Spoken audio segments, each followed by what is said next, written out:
Space तो बहुत बड़ा है, मतलब सचमुच बहुत बड़ा। जब हम रात के आसमान को देखते हैं तो हमें अनगिनत तारे दिखाई देते हैं। ये तारे जो हमें छोटे छोटे बिंदुओं की तरह दिखते हैं, वास्तव में विशालकाय सन्स हैं जो लाइट ईयर्स दूर हैं। पर ये खाली नहीं है। गैलेक्सीज जैसे हमारी मिल्की वे हर जगह फैली हुई है। मिल्की वे हमारी Galaxy billions of stars, planets और अन्य सेलेस्टियल बॉडीज का घर है। ये एक विशाल स्पाइरल स्ट्रक्चर है जो हमारे नाइट स्काई में एक धुंधली पट्टी की तरह दिखती है। और पता है क्या, हमारी गैलेक्सी अपने सबसे नजदीकी गैलेक्टिक नेबर एंड्रोमेडा से टकराने वाली है। एंड्रोमेडा जो हमारी मिल्की वे से भी बड़ी है, धीरे धीरे हमारी ओर बढ़ रही है। ये कॉस्मिक डांस जो अरबों सालों से चल रहा है, एक दिन एक स्पेक्टेक्युलर कलिजन में बदल जाएगा। घबराओ मत, ये कॉस्मिक क्रैश अरबों सालों तक नहीं होगा। ये इवेंट जो लगभग 4.5 बिलियन ईयर्स बाद होगा, हमारे लिए एक डिस्टेंट फ्यूचर की बात है। लेकिन ये सोचकर ही रोमांचक लगता है कि हमारी गैलेक्सी का फ्यूचर क्या होगा। फिर भी दो गैलेक्सीज के टकराने का विचार हमारे मन में क्यूरियोसिटी जगाता है। एस्ट्रोनॉमर्स और साइंटिस्ट इस इवेंट को समझने के लिए लगातार रिसर्च कर रहे हैं। वे टेलीस्कोप्स और अन्य इंस्ट्रूमेंट्स का उपयोग करके इस कॉस्मिक डांस को ऑब्जर्व और स्टडी कर रहे हैं। ये हमें यूनिवर्स की ऑसम पावर और उसमें हमारी जगह के बारे में सोचने को मजबूर करता है। हम इस वास्ट कॉस्मोस में कितने छोटे हैं और फिर भी हम इस कॉस्मिक डांस का हिस्सा हैं। ये हमें यूनिवर्स की मिस्ट्रीज को एक्सप्लोर करने के लिए इंस्पायर करता है। चलो इस फ्यूचर कॉस्मिक इवेंट को एक्सप्लोर करते हैं और उन वंडर्स को अनकवर करते हैं जो हमारा इंतजार कर रहे हैं। इस जर्नी में हम यूनिवर्स की कॉम्प्लेक्सिटीज और उसकी ब्यूटी को समझने की कोशिश करेंगे। ये एक ऐसा एडवेंचर है जो हमें स्टार्स से भी आगे ले जाएगा। इस गैलेक्टिक कोलिजन को समझने के लिए हमें जूम आउट करना होगा, बहुत ज्यादा जूम आउट। हमारी गैलेक्सी मिल्की वे को स्टार्स के एक जायंट स्वर्लिंग शहर की तरह इमेजिन करो। अब एक और शहर पिक्चर करो, एंड्रोमेडा, उतना ही बड़ा और bright, millions of light years दूर। ये शहर असल में गैलेक्सीज हैं, स्टार्स, गैस, डस्ट और प्लैनेट्स का एक बहुत बड़ा समूह जिन्हें ग्रेविटी ने एक साथ रखा है। हमारा सन मिल्की वे के अरबों स्टार्स में से सिर्फ एक है। ये रही माइंड ब्लोइंग बात, मिल्की वे और एंड्रोमेडा एक दूसरे के करीब आ रहे हैं। बस यूं ही नहीं, बल्कि स्पेस में इनक्रेडिबल स्पीड से एक दूसरे की तरफ भाग रहे हैं। दो आइस स्केटर्स को इमेजिन करो जो एक दूसरे की तरफ ग्लाइड कर रहे हैं। उनके पाथ्स सेट हैं और टकराव इनएविटेबल लग रहा है। गैलेक्सीज उन आइस स्केटर्स की तरह ग्रेविटी द्वारा तय किए गए पाथ्स को फॉलो करते हैं। लेकिन क्या वो सच में कोलाइड करेंगे या बस इतने करीब आएंगे कि हलचल मच जाए? चलो पता करते हैं। जैसे जैसे मिल्की वे और एंड्रोमेडा करीब आएंगे, एक दूसरे पर उनका ग्रेविटेशनल पुल और भी तेज होगा।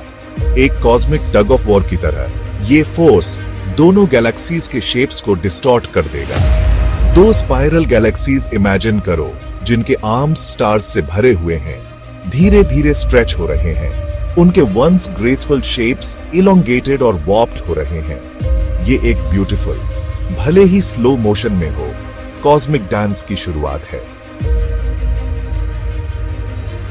पांचवा भाग, कॉस्मिक बले, एक्ट 2, द इनकाउंटर।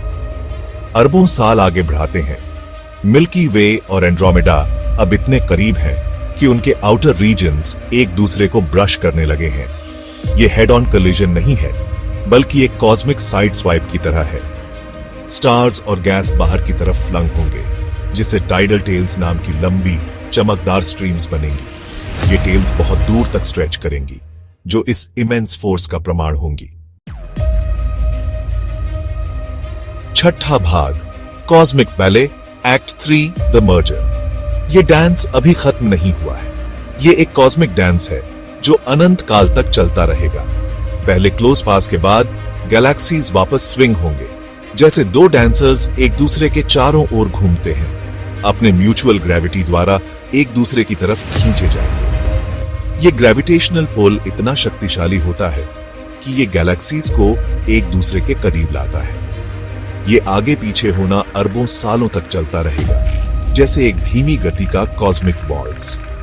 हर बार और करीब आते जाएंगे और हर पास के साथ उनकी दूरी कम होती जाएगी, जब तक कि आखिरकार वो मर्ज नहीं हो जाते। ये एक लंबी प्रक्रिया है, लेकिन अंततः दो गैलेक्सीज एक हो जाती हैं। जब गैलेक्सीज मर्ज होते हैं तो ये कोई कैटास्ट्रॉफिक इवेंट नहीं होता, ये एक सुंदर और शांतिपूर्ण प्रक्रिया होती है। तो ये कोई कैटास्ट्रॉफिक इवेंट नहीं होता जहां स्टार्स एक दूसरे से क्रैश कर जाए। इसके बजाय ये एक हार्मोनियस यूनियन होता है, जहां स्टार्स एक दूसरे से क्रैश कर जाए। स्टार्स के बीच की डिस्टेंसेस इतनी ज्यादा है कि डायरेक्ट कोलिजन्स होने की संभावना बहुत कम होती है। स्टार्स के बीच की डिस्टेंसेस इतनी ज्यादा है कि डायरेक्ट कोलिजन्स होने की संभावना बहुत कम होती है। ये डिस्टेंसेस इतनी विशाल होती है कि स्टार्स एक दूसरे से टकराने के बजाय एक दूसरे के पास से गुजर जाते हैं, कि डायरेक्ट कोलिजन्स होने की संभावना बहुत कम होती है। इसकी बजाय स्टार्स नए ऑर्बिट्स में फेंक दिए जाएंगे, जिससे उनकी पाथ्स बदल जाती है। इसकी बजाय स्टार्स नए ऑर्बिट्स में फेंक दिए जाएंगे, जिससे सेलेस्टियल कोरियोग्राफी का एक डैज़लिंग डिस्प्ले बनेगा। ये एक कॉस्मिक डांस का हिस्सा है जो अनंत काल तक चलता रहेगा, जिससे सेलेस्टियल कोरियोग्राफी का एक डैज़लिंग डिस्प्ले बनेगा। ये कॉस्मिक डांस हमें ब्रह्मांड की विशालता और उसकी सुंदरता का एहसास कराता है। 7वां भाग और place in the cosmic dance. इस सब के दौरान हमारा सोलर सिस्टम कहां होगा? खुशकिस्मती से स्टार्स के बीच की बहुत ज्यादा डिस्टेंसेस का मतलब है कि हमारा सन और उसके प्लैनेट्स किसी भी चीज से कोलाइड नहीं करेंगे। हालांकि हमारा नाइट स्काई बदल जाएगा। अरबों अतिरिक्त स्टार्स से मिलकर आने वाली कंबाइंड लाइट सेलेस्टियल वंडर्स का एक स्पेक्टैक्युलर एवर चेंजिंग पैनोरामा क्रिएट करेगी। 8वां भाग अ न्यू डॉन। आखिरकार मिल्की वे और एंड्रोमेडा एक नए स्टेबल कॉन्फ़िगरेशन में सेटल हो जाएंगे। वो एक सिंगल जायंट एलिप्टिकल गैलेक्सी बनाएंगे, एक कॉस्मिक मेट्रोपोलिस जो दो मैजेस्टिक स्पाइरल्स के मर्जर से पैदा हुआ है। ये नई गैलेक्सी यूनिवर्स को ग्रैंडेस्ट ऑफ स्केल्स पर शेप करने के लिए ग्रेविटी की पावर का प्रमाण होगी। 9वां भाग the universe a tapestry of collisions.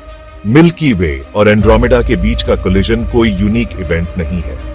ये एक कॉस्मिक बैले का हिस्सा है जो अरबों सालों से चल रहा है। पूरे यूनिवर्स में गैलेक्सीज लगातार कोलाइड और मर्ज हो रही हैं, कॉस्मिक लैंडस्केप को रीशेप कर रही है। ये कोलिजन्स गैलेक्सीज के आकार, संरचना और यहां तक कि उनके सितारों के वितरण को भी बदल देते हैं।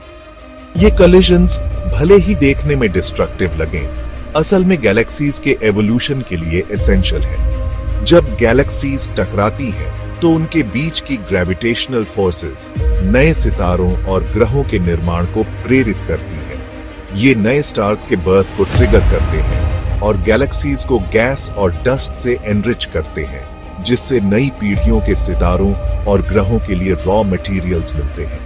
ये प्रक्रिया गैलेक्सीज को पुनर्जीवित करती है और उन्हें नई ऊर्जा देती है, जो फ्यूचर जेनरेशंस ऑफ स्टार्स और प्लैनेट्स के लिए रॉ मटेरियल्स हैं। ये रॉ मटेरियल्स प्लैनेट्स, मून्स और यहां तक कि जीवन के निर्माण के लिए आवश्यक है। तो अगली बार जब आप नाइट स्काई को देखें तो ऊपर चल रहे कॉस्मिक डांस को याद रखें। ये डांस गैलेक्सीज के बीच की टकराहटों और उनके परिणाम स्वरूप होने वाले निर्माण और विनाश का प्रतीक है। ये यूनिवर्स की विशालता, क्रिएशन और डिस्ट्रक्शन के नेवर एंडिंग साइकिल और इस ऑ इंस्पायरिंग कॉस्मिक स्टोरी में हमारी जगह की याद दिलाता है। हम इस विशाल ब्रह्मांड का एक छोटा सा हिस्सा है, लेकिन हमारी कहानी भी इस कॉस्मिक टेपेस्ट्री का एक महत्वपूर्ण हिस्सा है।